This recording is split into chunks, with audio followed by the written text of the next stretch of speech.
Hello students, last lecture में हमने scalar triple product define किया था। डिटर्मिनेंट फॉर्म डिस्कस की थी हमने स्केलर ट्रिपल प्रोडक्ट की। अब हम करेंगे geometrical interpretation of scalar triple product. Scalar triple product की ज्योमेट्रिकल इंटरप्रिटेशन क्या होती है वो हम देखेंगे। एक पैरेललोपिपेड हमने कंसीडर किया। पैरेललोपिपेड हमारा 6 पैरेललोग्राम से बनता है। 6 पैरेललोग्राम्स को अगर हम कंबाइन करें तो एक पैरेललोपिपेड आएगा। ये एक 3D फिगर है। जिस तरह से आप स्क्वायर और क्यूब को रिलेट कर सकते हो, स्क्वायर आपकी 2D फिगर है, क्यूब आपकी 3D फिगर है, उसी तरह से आप पैरेललोग्राम और पैरेललोपिपेड को रिलेट कर सकते हैं। पैरेललोपिपेड आपका इस तरह से कुछ रहता है। 6 पैरेललोग्राम्स हैं। This is first, this is second, then this is third, this is fourth, इसी तरह से एक ये फिफ्थ और एक ये आगे सिक्स्थ। ये 6 फेसेस रहते हैं पैरेललोग्राम के, पैरेललोपिपेड के।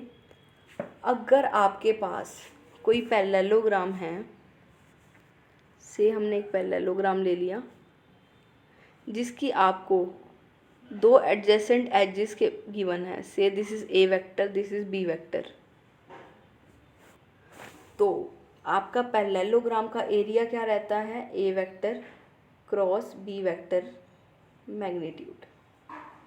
अगर आपके पास एक पैरेललोग्राम है जिसकी 2 एडजेसेंट एजेस आपको गिवन है कि एक एडजेसेंट एजेस ए वेक्टर है, दूसरी एज आपकी बी वेक्टर है, तो जो पैरेललोग्राम का एरिया अगर आपको फाइंड आउट करना है वो किसके इक्वल होगा? A vector cross B vector magnitude. A vector है, बी वेक्टर है, जब आप उसका क्रॉस फाइंड आउट करोगे ए क्रॉस बी, वो एक वेक्टर आएगा। हमने देखा था ए क्रॉस बी इस तरह से निकालते हैं, डिटर्मिनेंट इवेल्युएट करते हो आप, वो एक वेक्टर आता है। उसका मैग्नीट्यूड आप फाइंड आउट कर लोगे। किसी वेक्टर का आप मैग्नीट्यूड निकाल सकते हो। से एक वेक्टर है आपके पास a1i plus a2j plus a3k, कोई वेक्टर ले लिया हमने। इसका मैग्नीट्यूड अगर आपको निकालना है, say this is capital A vector, capital A vector का मैग्नीट्यूड आपने निकालना है तो आप इस तरह से डिनोट करते हो, मॉडुलस ऑफ ए, इस तरह से आप लिखते हो। और ये किसके इक्वल होता है? Under root a1 square plus a2 square plus a3 square. वैसे आप ये 12th में ऑलरेडी स्टडी करके आए हो, कोई वेक्टर आपको पता हो तो आप मैग्नीट्यूड निकाल सकते हैं। अब हम बात कर रहे थे पैरेललोग्राम की। पैरेललोग्राम के अगर आपको 2 एजेस पता है ए और बी, तो आप उसका एरिया लिख सकते हैं। एरिया आपका हो जाएगा ए वेक्टर क्रॉस बी वेक्टर, इसका मैग्नीट्यूड आप निकाल लोगे, ये आपका एरिया आ जाएगा। एरिया आपका इन जनरल हम जो कंसीडर करते हैं मैथमेटिक्स में, ज्योमेट्री में, वो एक स्केलर क्वांटिटी कंसीडर करते हैं। बट फिज़िक्स में आप कई जगह एरिया को वेक्टर क्वांटिटी कंसीडर करते हो, क्योंकि यहाँ पर डायरेक्शन मैटर नहीं करती। जहाँ पर हम इलेक्ट्रोस्टैटिक्स या मैग्नेटोस्टैटिक्स वो स्टडी करते हैं, वहाँ पर हम एरिया को वेक्टर क्वांटिटी डिस्कस कंसीडर करते हैं। अब यहाँ पर आपको अगर सपोज़ किसी प्लेस का एरिया पूछा जाए कि एरिया कितना है, तो आप सीधा कह देते हो एरिया 500 मीटर स्क्वायर है या 1000 मीटर स्क्वायर है। इस तरह से तो नहीं डिस्क्राइब करते 500 मीटर स्क्वायर इन नॉर्थ डायरेक्शन और इन ईस्ट वेस्ट डायरेक्शन, इस तरह से तो नहीं बताते, जस्ट एक नंबर बताते हैं। एरिया जो आपका इन जनरल हम कंसीडर करते हैं that is scalar quantity. But जहाँ पर एरिया की डायरेक्शन का रोल आता है वहाँ पर हम एरिया वेक्टर कंसीडर करते हैं। अब हम बात कर रहे थे यहाँ पर ए और बी, हमने 2 साइड्स ले ली थी पैरेललोग्राम की, तो हम एरिया लिख सकते हैं पैरेललोग्राम का, this is the area of parallelogram. और अगर 2 वेक्टर आपको इन जनरल गिवन हो, से ए वेक्टर है, एक वेक्टर बी है, ये 2 वेक्टर आपको गिवन है, इसकी डायरेक्शन अलोंग दिस है, बी वेक्टर की डायरेक्शन अलोंग दिस है, तो हम A cross B find out कर सकते हैं। ए क्रॉस बी क्या आता है आपका? एक वेक्टर आएगा। अब हम पैरेललोग्राम की एरिया की बात नहीं कर रहे, जस्ट इन जनरल पढ़ रहे हैं। अगर हमारे पास 2 वेक्टर है ए और बी, तो ए क्रॉस बी एक वेक्टर आएगा।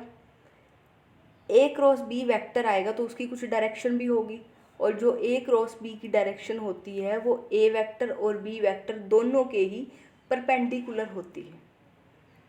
अगर से आपका ए वेक्टर एक्स एक्सिस के अलोंग है, बी वेक्टर वाई एक्सिस के अलोंग है, तो जो आपका ए क्रॉस बी वेक्टर होगा वो जेड एक्सिस के अलोंग होगा, मीन्स एक्स के भी परपेंडिकुलर, वाई के भी परपेंडिकुलर।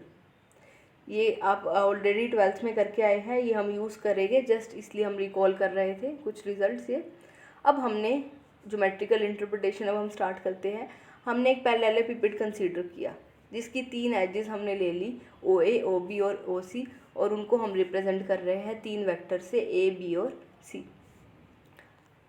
हमने ये पैरेललेपिपेड लिया, यहाँ पर हमने इसकी 3 को टर्मिनस एजेस मीन्स जिनका इनिशियल पॉइंट सेम है, हमने 3 वेक्टर्स ले लिए, 3 एजेस ले ली। एक हमने ले ली ओ ए, दिस इज, ये आपकी ओ ए है। सेकंड एज हमने ले ली ओ बी, ये O B, this is O B, this is O B, this is O A and this is O C. यहाँ से निकलने वाली ये 3 एजेस है। ये ओ ए को हम रिप्रेजेंट कर रहे हैं, दिस इज ए वेक्टर। ये ओ बी को रिप्रेजेंट कर रहे हैं बी वेक्टर से, ये आपका बी है।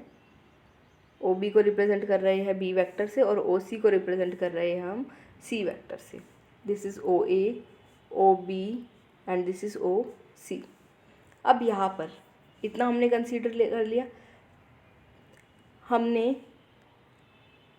अगर इस पैरेललोग्राम का ओ ए बी एल, ये this is L, O A B L, इस पैरेललोग्राम का एरिया लिखना हो तो हम एरिया क्या लिख सकते हैं, ए क्रॉस बी। यहाँ पर आप देखो ये वेक्टर ए है, ये वेक्टर बी है, तो इस पैरेललोग्राम का एरिया क्या हो जाएगा, ए क्रॉस बी मैग्नीट्यूड। अब हम ए कंसीडर करते हैं। हमने इस पैरेललोपिपेड की 3D फिगर है तो कुछ हाइट होगी, इसकी हाइट ले ली पी, ये हमने पी ले लिया। ये हमारा ओ ए था, ये हमारा ओ बी था, ये हमारा ओ सी था, ये हमने ले ली पी, हाइट ऑफ दिस पैरेललोपिपेड। अब ये ए है, ये बी है, तो ए क्रॉस बी जो होगा वो ए और बी के परपेंडिकुलर होगा। ये हमने ले लिया ए क्रॉस बी,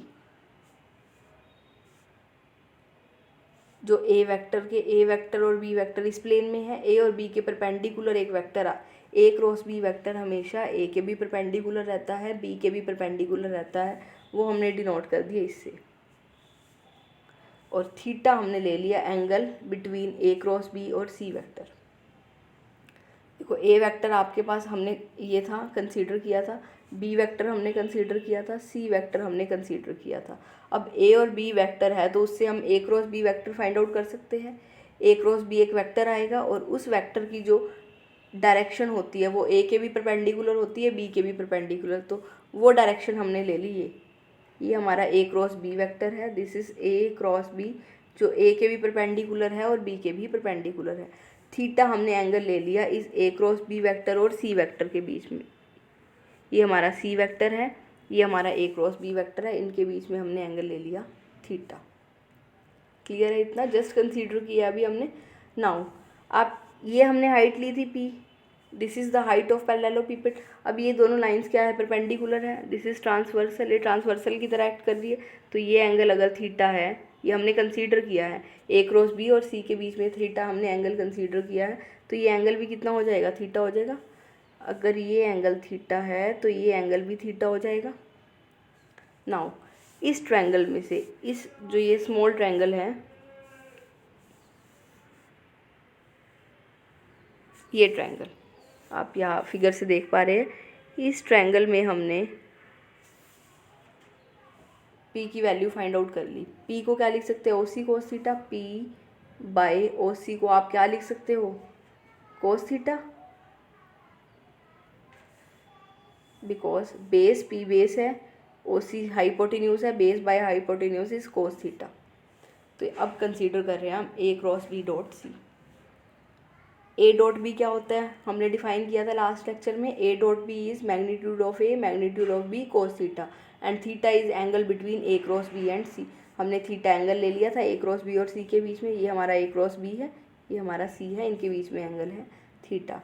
अब ए क्रॉस बी हमारा क्या रहता है, ए वेक्टर ये है, बी वेक्टर ये है, ए क्रॉस बी हमारा क्या रहता है, पैरेललोग्राम का एरिया। जो ये पैरेललोग्राम बन रहा है इसका एरिया क्या होगा, ए क्रॉस बी, सो हमने लिख दिया area of parallelogram O A L B.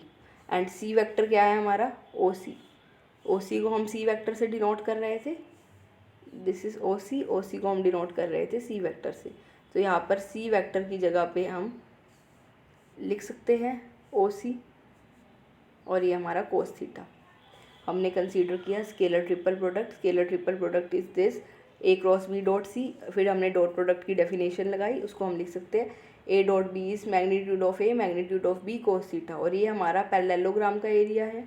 और सी को हमने लिख दिया ओ सी, क्योंकि ओ सी को हम सी से रिप्रेजेंट कर रहे थे, कोस थीटा। सी वेक्टर का जो मैग्नीट्यूड होगा वो ओ सी लेंथ के ही इक्वल होगा, तो हमने ओ सी लिख दिया। And O C cos theta is P, और पी क्या थी, हाइट ऑफ पैरेललोपिपेड। तो अगर हमें पैरेललोपिपेड का वॉल्यूम लिखना है, वॉल्यूम क्या होता है किसी भी फिगर का, एरिया इनटू हाइट। ये हमारा एरिया आ गया पैरेललोग्राम का, और ये हमारी हाइट आ गई। अगर हमें एरिया और हाइट पता हो, इनका प्रोडक्ट करेंगे तो क्या आ जाएगा, वॉल्यूम ऑफ पैरेललोपिपेड। इट मीन्स जो हमारा स्केलर ट्रिपल प्रोडक्ट है वो किसके इक्वल हो गया, वॉल्यूम ऑफ पैरेललोपिपेड। अगर हमें कोई पैरेललोपिपेड गिवन है जिसकी 3 एजिस ए बी सी है, को टर्मिनस है, मीन्स जिनका इनिशियल पॉइंट सेम है, ओ ले लिए, इन तीनों वेक्टर्स का इनिशियल पॉइंट ओ है, ओ से ही इमर्ज हो रहे हैं ये तीनों वेक्टर, तो स्केलर ट्रिपल प्रोडक्ट इन तीन वेक्टर्स की किसके इक्वल आएगी, वॉल्यूम ऑफ पैरेललोपिपेड। इट मीन्स जो स्केलर ट्रिपल प्रोडक्ट है वो ज्योमेट्रिकली किसको रिप्रेजेंट कर रहा है, वॉल्यूम को, वॉल्यूम ऑफ पैरेललोपिपेड की। थ्योरम करेंगे, the necessary and sufficient condition that 3 non-parallel and non-zero vectors a, b, c are coplanar is this, that is scalar triple product of a, b, c equals to 0। 3 vectors हैं a, b, c, किस तरह के हैं, non parallel है और non zero है। कोई भी इनमें से ज़ीरो वेक्टर नहीं है और कोई भी पैरेलल वेक्टर नहीं है। पैरेलल वेक्टर हमारे किस तरह से होते हैं, अगर दो वेक्टर पैरेलल है से ए और बी, तो बी को आप क्या है किस तरह से लिखते हो, सम मल्टीपल ऑफ ए। सपोज आपके पास एक वेक्टर है 2i + 3j + 4k, और सेकंड वेक्टर है 4i + 6j + 8k। अब आप यहाँ क्या देख रहे हो, 2 के मल्टीपल है, तो इस तरह के वेक्टर्स हमारे पैरेलल वेक्टर होते हैं। अब यहाँ पर ए बी सी 3 वेक्टर्स है, इस तरह के है कि ना ही ज़ीरो है ना ही पैरेलल है, ये पैरेलल भी नहीं है और कोई भी इनमें से ज़ीरो वेक्टर नहीं है। कंडीशन क्या है कि अगर ए बी सी कोप्लेनर होंगे तो स्केलर ट्रिपल प्रोडक्ट ज़ीरो होगा, और स्केलर ट्रिपल प्रोडक्ट अगर ज़ीरो है तो वेक्टर्स क्या होंगे, कोप्लेनर। कोप्लेनर मीन्स तीनों वेक्टर एक ही प्लेन में। हम क्या कह रहे हैं, 3 वेक्टर्स हैं, 3 वेक्टर्स कैसे हैं, नॉन ज़ीरो है और नॉन पैरेलल है, ना ही ज़ीरो है ना ही पैरेलल है। वो 3 वेक्टर अगर कोप्लेनर होंगे, मीन्स एक ही प्लेन में होंगे, तो स्केलर ट्रिपल प्रोडक्ट ज़ीरो आएगा। और अगर इन 3 वेक्टर्स का स्केलर ट्रिपल प्रोडक्ट ज़ीरो है तो वेक्टर्स कैसे होंगे, कोप्लेनर। प्रूव करते हैं। सबसे पहले नेसेसरी कंडीशन, हमने A B C 3 non parallel non zero vectors ले ली। हमने पहले सपोज कर लिया कि ए बी सी कोप्लेनर है, कोप्लेनर हम लेके चल रहे हैं और हम प्रूव क्या कर देंगे, स्केलर ट्रिपल प्रोडक्ट ज़ीरो है। कोप्लेनर हमने ले लिए। अगर 3 वेक्टर कोप्लेनर है ए बी सी, मीन्स एक ही प्लेन में है, तो उनसे क्या होगा, जो भी वॉल्यूम, देखो अगर 3 वेक्टर कोप्लेनर है और अगर हम उनसे पैरेललोपिपेड बनाने की कोशिश करें, मीन्स पैरेललोपिपेड के 3 वो को टर्मिनस वेक्टर कंसीडर करें हम, तो उनसे जो वॉल्यूम बनेगा पैरेललोपिपेड का वो ज़ीरो होगा। अगर 3 वेक्टर एक ही प्लेन में है तो हाइट क्या हो जाएगी, ज़ीरो हो जाएगी। यहाँ पर आपने देखा ये 3 वेक्टर्स थे, ये हमारा ए वेक्टर था, ये वेक्टर बी था, ये वेक्टर सी था, ये तीनों एक ही प्लेन में नहीं थे।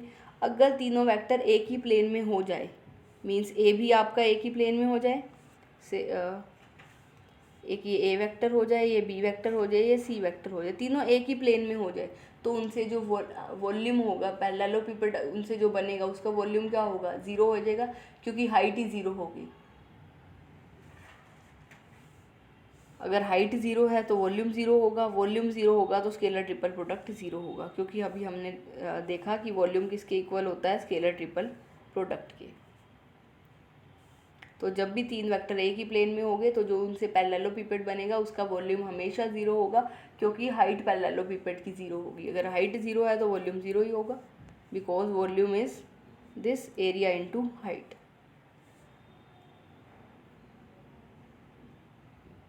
कन्वर्सली करेंगे। अब हम लेके चलेंगे कि स्केलर ट्रिपल प्रोडक्ट ज़ीरो है, और हम प्रूव क्या करेंगे कि ए, बी और सी क्या है, एक ही प्लेन में है, मीन्स कोप्लेनर है। कन्वर्स कर रहे हैं तो स्केलर ट्रिपल प्रोडक्ट हमने ज़ीरो ले लिया। स्केलर ट्रिपल प्रोडक्ट को हम इस तरह से लिख सकते हैं ए क्रॉस बी डॉट सी। अगर दो वेक्टर्स का डॉट प्रोडक्ट ज़ीरो है तो पॉसिबिलिटी क्या बनती है, या तो ये वेक्टर ज़ीरो होगा या ये वेक्टर ज़ीरो होगा, या वेक्टर्स कैसे होंगे, perpendicular, because A vector dot B vector किसके इक्वल होता है, magnitude of A magnitude of B cos theta, ये होता है। अगर दो वेक्टर का डॉट प्रोडक्ट ज़ीरो है, ये दो वेक्टर है, इनका डॉट प्रोडक्ट अगर ज़ीरो है, इट मीन्स ये ज़ीरो है, इस मीन्स या तो वेक्टर ए ज़ीरो है या वेक्टर बी ज़ीरो है या कोस थीटा ज़ीरो है। यहाँ ए बी सी तीनों नॉन ज़ीरो वेक्टर्स है, तो ये ना ये वेक्टर ज़ीरो होगा ना ये वेक्टर ज़ीरो होगा, ना ये वेक्टर ज़ीरो है ना ये वेक्टर ज़ीरो है। इट मीन्स क्या होगा, जो इन दोनों के बीच में एंगल होगा वो देखो, यहाँ से अगर ए भी नॉन ज़ीरो है बी भी नॉन ज़ीरो है तो कोस थीटा को ज़ीरो होना पड़ेगा। अगर कोस थीटा ज़ीरो होगा इट मीन्स थीटा क्या होगा, π/2, और थीटा क्या बताता है, एंगल बिटवीन टू वेक्टर्स। अभी तो जस्ट हमने ये स्टडी किया ए और डॉट बी, ए और बी कोई भी वेक्टर लिए, दो वेक्टर का डॉट प्रोडक्ट ज़ीरो है इट मीन्स, और अगर एक भी वेक्टर ज़ीरो नहीं है तो इट मीन्स वो वेक्टर कैसे हो गए, परपेंडिकुलर हो गए। अब यहाँ पर इन दो वेक्टर्स का डॉट प्रोडक्ट ज़ीरो है तो पॉसिबिलिटी क्या है, या तो इसको हम इस तरह से लिख सकते हैं ना, A cross B magnitude C magnitude cos theta equals to zero. A dot B को क्या लिखते हैं, पहले वेक्टर का मैग्नीट्यूड, सेकंड वेक्टर का मैग्नीट्यूड कोस थीटा, थीटा होता है angle between these two vectors, ये दो जो वेक्टर है ए क्रॉस बी और सी। अब यहाँ से ना ये ज़ीरो है ना ये ज़ीरो है तो कोस थीटा ज़ीरो होगा, कोस थीटा ज़ीरो होगा तो थीटा आ गया π/2। इट मीन्स ये दो वेक्टर परपेंडिकुलर हो गए, it means A cross B is perpendicular to C. अब ए क्रॉस बी सी के परपेंडिकुलर है, ये अगर सी वेक्टर है, सपोज़ ये सी वेक्टर है तो ये ए क्रॉस बी होगा, ये अगर सी है तो ये ए क्रॉस बी होगा क्योंकि ए क्रॉस बी सी के परपेंडिकुलर है। अब हमें ये भी पता है ए क्रॉस बी हमेशा ए के भी परपेंडिकुलर होता है और बी के भी परपेंडिकुलर होता है। ए क्रॉस बी वेक्टर जो होता है, जो अभी हमने स्टार्टिंग में डिस्कस किया, ए क्रॉस बी वेक्टर ए के भी परपेंडिकुलर होता है बी के भी परपेंडिकुलर होता है। तो ये जो ए क्रॉस बी वेक्टर है सी के परपेंडिकुलर तो हम यहाँ से कह रहे हैं, और ऑलरेडी ए के भी परपेंडिकुलर होता है बी के भी परपेंडिकुलर होता है, और ये तभी पॉसिबल होगा जब ए भी उसी प्लेन में लाई करे जहाँ सी लाई कर रहा है और बी भी उसी प्लेन में लाई करे जहाँ सी लाई कर रहा है। एक वेक्टर अगर तीन वेक्टर्स के परपेंडिकुलर है, ए क्रॉस बी वेक्टर हमारा सी के भी परपेंडिकुलर है, ए के भी परपेंडिकुलर है, बी के भी परपेंडिकुलर है, ये कोई वेक्टर हमारा ए क्रॉस बी ए के भी परपेंडिकुलर है, बी के भी परपेंडिकुलर है, सी के भी परपेंडिकुलर है। इट मीन्स ये तीनों वेक्टर हमारे एक ही प्लेन में लाई कर रहे होंगे। तो C lies in the plane of A B, तो ए बी सी क्या हो जाएंगे, कोप्लेनर हो जाएंगे। कुछ क्वेश्चंस करेंगे इस पे based. Find the volume of parallelepiped whose coterminous edges are represented by vectors this. हमें वॉल्यूम निकालना है पैरेललेलोपिपेड का, हमें गिवन है उसकी तीन एजेस जो है वो है ये ए बी सी, और कैसी है, कोटर्मिनस। अगर हमें पैरेललेलोपिपेड की कोटर्मिनस एजेस गिवन हो ए बी सी तो हम वॉल्यूम निकाल सकते हैं। वॉल्यूम किसके इक्वल आता है, स्केलर ट्रिपल प्रोडक्ट के। अभी हमने डिस्कस किया, अगर हमें तीन कोटर्मिनस एजेस पता हो ए बी सी, ये कोटर्मिनस एजेस है पैरेललेलोपिपेड की, तो जो हमारा वॉल्यूम है वो किसके इक्वल आता है, स्केलर ट्रिपल प्रोडक्ट के। सो जो है हमारा वॉल्यूम निकालना है वो किसके इक्वल होगा, इन तीन वेक्टर्स के स्केलर ट्रिपल प्रोडक्ट के। और स्केलर ट्रिपल प्रोडक्ट कैसे लिखते हैं, पहले हम फर्स्ट वेक्टर के कंपोनेंट लिखेंगे 1 1 1, देन सेकंड वेक्टर के कंपोनेंट 1 -1 1, देन थर्ड वेक्टर के 1 2 -1। स्केलर ट्रिपल प्रोडक्ट किसके इक्वल होता है, डिटर्मिनेंट के। डिटर्मिनेंट फॉर्म में हमने लिख लिया इसको, हमें निकालना था वॉल्यूम, वॉल्यूम इक्वल होता है स्केलर ट्रिपल प्रोडक्ट के, और स्केलर ट्रिपल प्रोडक्ट की डिटर्मिनेंट फॉर्म हमने लिख ली। इस डिटर्मिनेंट को सॉल्व कर लेंगे, ये हमारा आ गया 4। So volume is 4 cubic units. Next is this. हमें अगेन वॉल्यूम निकालना है, ये 3 वेक्टर गिवन है 11i प्लस 11i 2j 13 के। जो फर्स्ट वेक्टर है उसको हम इस तरह से लिख सकते हैं 11i प्लस 0 के j प्लस 0 के। सेकेंड वेक्टर को लिख सकते हैं 0i प्लस 2j प्लस 0 के। थर्ड वेक्टर को लिख सकते हैं 0i प्लस 0j प्लस 13 के। अब यहाँ वॉल्यूम निकालना है। वॉल्यूम क्या होता है हमारा, स्केलर ट्रिपल प्रोडक्ट, और स्केलर ट्रिपल प्रोडक्ट को हम डिटर्मिनेंट फॉर्म में सॉल्व कर लेंगे, क्योंकि डिटर्मिनेंट फॉर्म सॉल्व करनी कंपैरेटिव इजी है। सो ये हमने कंपोनेंट लिख लिए फर्स्ट वेक्टर के 11 0 0, देन 0 2 0, देन 0 0 13। सॉल्व कर लेंगे इसको, दिस इज कमिंग आउट 286। अगर आपको 3 वेक्टर्स गिवन हो तो आप वॉल्यूम निकाल सकते हैं पैरेललोपिपेड का। Next is find the value of lambda so that the following vectors are coplanar. हमें लैम्डा की वैल्यू निकालनी है सो दैट ये जो वेक्टर्स हैं हमारे कोप्लेनर हो। और हमें पता, अब हम यूज़ करेंगे जो हमने थ्योरम स्टडी करी थी। हमने रिज़ल्ट किया था 3 अगर non zero non parallel vector है तो अगर वो कोप्लेनर है तो स्केलर ट्रिपल प्रोडक्ट 0 होगा, और अगर स्केलर ट्रिपल प्रोडक्ट 0 है तो वेक्टर कैसे होंगे, कोप्लेनर। अब हमें लैम्डा की वैल्यू निकालनी है और वेक्टर्स कोप्लेनर है। वेक्टर कोप्लेनर है तो जो इनसे स्केलर ट्रिपल प्रोडक्ट बनेगा वो क्या हो जाएगा, 0 हो जाएगा। अगर हमने रिजल्ट पढ़ा था अगर कोप्लेनर वेक्टर है तो स्केलर ट्रिपल प्रोडक्ट 0 होता है। स्केलर ट्रिपल प्रोडक्ट लिख दिया हमने 2 - 4 5 1 minus lambda 1 3 2 -5। Scalar triple product 0 है। इस डिटर्मिनेंट को इवेल्यूएट कर लिया, सॉल्व कर लोगे आप डिटर्मिनेंट। यहाँ से लैम्डा की वैल्यू आ गई 26/25। इस लैम्डा की वैल्यू के लिए ये वेक्टर्स कोप्लेनर होगी।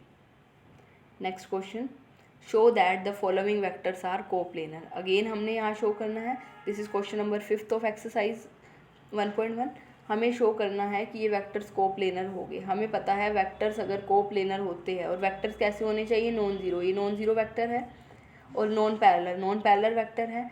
वेक्टर कोप्लेनर तभी होंगे अगर इनसे डिटर्मिनेंट जो फॉर्म होगा, स्केलर ट्रिपल प्रोडक्ट जो फॉर्म होगी वो 0 होगी। स्केलर ट्रिपल प्रोडक्ट लिख लिया। Scalar triple product is 1 2 1 3 2 -7 5 6 -5। ये हमारी 0 आ गई। स्केलर ट्रिपल प्रोडक्ट 0 है तो वेक्टर्स हमारे क्या से हो गए, कोप्लेनर, क्योंकि ये non zero non parallel vectors थे। ये हमने थ्योरम का यूज़ किया। तो आज हमने 2 रिजल्ट स्टडी किए हैं। एक तो ये कि जो स्केलर ट्रिपल प्रोडक्ट है वो किसके इक्वल होता है, वॉल्यूम ऑफ पैरेललोपिपेड के। और एक रिजल्ट हमने डिस्कस किया है कि अगर 3 वेक्टर्स हैं, नॉन जीरो है, नॉन पैरेलल है, तो अगर कोप्लेनर है तो स्केलर ट्रिपल प्रोडक्ट 0 होगा, और स्केलर ट्रिपल प्रोडक्ट 0 है तो कोप्लेनर हो गया। Now question number 7 of exercise 1.1, show that the vectors a - 2b + 3c -2a + 3b - 4c -b + 2c are coplanar. अब इन वेक्टर्स को कोप्लेनर शो करना है। अब यहाँ पर ये हमें कंपोनेंट फॉर्म में नहीं गिवन कि हम i j k के कोफिशिएंट्स लिख दें यहाँ पर। अब यहाँ पर इस तरह से वेक्टर्स गिवन है, हमें शो करना है कोप्लेनर। हमने फर्स्ट वेक्टर को p वेक्टर मान लिया, let this is p। Second vector को q वेक्टर मान लिया और थर्ड वेक्टर को r वेक्टर मान लिया। हमें पता है 3 वेक्टर कोप्लेनर होते हैं तो स्केलर ट्रिपल प्रोडक्ट 0 होता है, तो हम scalar triple product find out करेंगे। q cross r find out किया हमने। q cross r is this cross this. किस तरह से करेंगे, पहले हम इस टर्म को दोनों टर्म के साथ क्रॉस फाइंड आउट करेंगे। Minus minus plus 2 a cross b, फिर इसको इससे करेंगे -4 a क्रॉस c। नेक्स्ट हम क्या करेंगे, 3b को इससे करेंगे तो ये हो जाएगा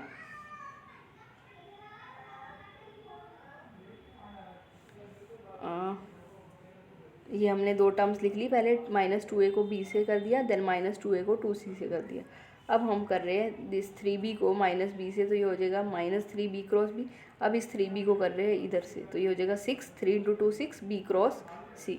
देन हम कर रहे हैं -4c को इससे, -4 × -1 +4 हो जाएगा c cross b। Then -4c को करेंगे 2c से, तो ये हो जाएगा -8 c क्रॉस c।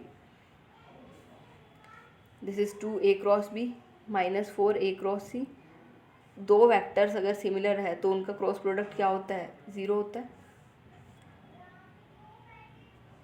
हमें पता है ए क्रॉस बी किसके इक्वल होता है,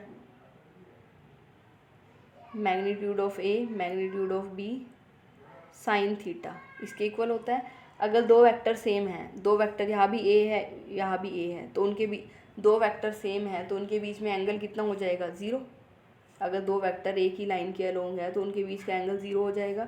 जब थीटा ज़ीरो हो जाएगा तो क्रॉस क्या हो जाएगा, ज़ीरो। सो जब भी दो वेक्टर सिमिलर हो गए क्रॉस ज़ीरो होएगा, दिस इज़ ज़ीरो, ये 6b cross C, this is 4। अब और हमें एक और रिजल्ट भी पता है, ए क्रॉस बी को हम क्या लिख सकते हैं, minus time B cross A. अगर बी क्रॉस सी है तो उसको हम लिख सकते हैं माइनस सी क्रॉस बी। तो सी क्रॉस बी को हमने लिख लिया माइनस बी क्रॉस सी, माइनस आ गया, और सी क्रॉस सी क्या हो गया, ज़ीरो। ये दो टर्म्स हमारी ज़ीरो हो गई और यहाँ हमने इसको लिख दिया B cross C. Now this is 2a cross B minus 4a cross C. अब इनको 6 माइनस 4 क्या हो गया, 2b क्रॉस सी। अब हम करेंगे p dot q cross r। Scalar triple product is equal to this, p vector हमारा ये है, a vector minus 2b vector plus 3c vector, और q क्रॉस r हमने ये फाइंड आउट कर लिया, this is q cross r, ये हमने यहाँ लिख दिया। अब हम फाइंड आउट करेंगे डॉट। पहले हम इस a वेक्टर को करेंगे हर एक के साथ डॉट, दिस इज़ 2 आ जाएगा जब यहाँ प्रोडक्ट करेंगे, 2a dot a cross b। फिर इसी को ही करेंगे यहाँ minus 4a dot a cross c। Then इसी को करेंगे 2a dot b cross c। Then इसको करेंगे माइनस 2b को इससे करेंगे तो ये हो जाएगा minus 4b b dot a cross b हो जाएगा। देन इसको इससे करेंगे तो ये हो जाएगा 8b dot a cross c हो जाएगा, और इसी को इससे करेंगे तो ये हो जाएगा minus 4b dot b cross c। अब 3c को करेंगे, 3c को इससे करेंगे तो ये हो जाएगा 6c dot a cross b। Then minus 12c dot a cross c, and this is 6c dot b cross c।